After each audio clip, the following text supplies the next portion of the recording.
All right, guys, the last portion of this training right here is again building value in our service contract. But what I want to talk about right now is building value in our service contract with a story or an example.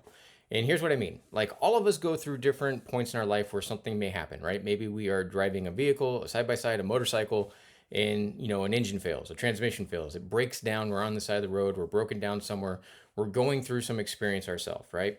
Now, whether that is you, a friend, a colleague, whatever the case is, we all have it. And it's okay to borrow a story, right? If it happened to somebody and they explained everything to you, this is a good thing to relay or good information to show your customer because what does it do? It shows them one that these things do happen, right? And then we can talk about this experience, from our point of view.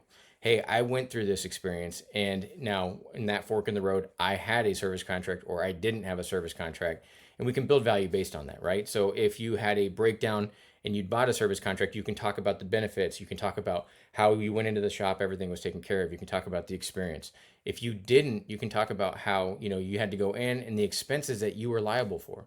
So having these stories is invaluable, right? It gives a point of view and from yourself or something that you went through, a friend, a family member, a colleague, it doesn't matter. These are things that I think are great ways that we can go in and build value in our product, and talk about exactly what it is that our customers are going to experience, in that ownership experience. We talk about the buying experience, the experience at the dealership, and then the ownership experience after the point of sale. These are where stories matter. Now, using a story, or an example, something that happens, or what something would cost, make sure that you don't use too many, right? So you don't want to make sure that you're like bombarding your customer with story after story, but make sure you have impactful ones, right? Something that matters. You don't want to necessarily talk about something smaller and insignificant. You want to talk about a story of something major happening to somebody, or they're happy they had the protection, or wish they did. Anyway, guys, this is a great tool to think about, right? And what we're going to be able to use when we talk to our customer and building value in our service contract.